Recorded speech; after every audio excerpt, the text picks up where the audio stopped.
بعد از اشتراک منتخب جودوی تاجیکستان در گرند اسلم پاریژ، اینک جودوچیان تاجیک به مسابقه گرند اسلم دوسلدورف آلمان که از 21 تا 23 فوریه برگزار می‌گردد آمادگی می‌بینند. طبق اطلاع فدراسیون جودوی تاجیکستان در این مسابقه فروجهانی اشتراک 11 پهلوان تاجیک در نظر است. از رفت تمرین‌های چندی از جودوچیان کشور همکارانمان گزارش آماده نمودند.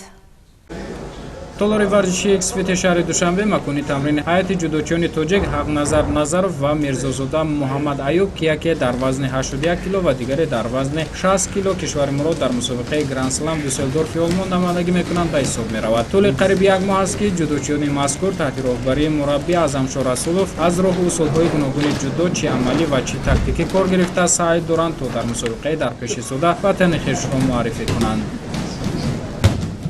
سحر و بگاه ما در روز 2 مرتبه در اینجا تمرین میکنیم. آمادگی با مسابقه گرند اسلم دوسلدورف گرمانیا، یعنی که حقنظر نظرов و میرزازاده محمد ایوب که آمادگی خوب دیدستان برای این مسابقه بین‌المللی سطح کلان. حقنظر نظرов جودوچی شناخته کشور که بارها پرچم تاجیکستان را در مسابقه‌های سطحی کروی بلند برداشته و اشتراکچی مسابقه‌های سطحی جهانی میباشد. این نوبت نیز با کمک مربیش تمرین‌های دستجمعی گذرانده همواره سعی میکند تا در آلمان نیز مهارت جودوگی خویش را نشان داده به گرفتن مقام‌های افتخاری دست یابد. سال 2019 برای من سال فراموش نشدنی است که من در دولت کره در چمپیونات جهان بین 74 دولت سزاوار جای سوم شدم. با در سال 2019 چمپیون تاجیکستان شدم در وزن 81 کیلو. این اولین مسابقه است که من در سال 2020 اشتراک میکنم. من بسیار تمرین کرده استادم، بسیار زحمت کشیده استادم. میخوام که دستاورد خوب به وطن برگردم.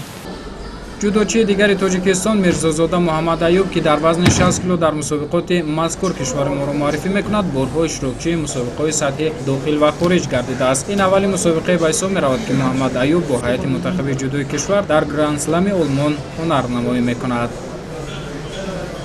ما تیاری دیده ایستاده‌ایم برای گرند اسلم گرمانیا شهر دوسلدورف. زبار آمدگیم مشق‌های دو وقته تمرین‌های خیلی خوب داریم. باید انشالله که نتیجه خوب دهد در گرند اسلم دوسلدورف.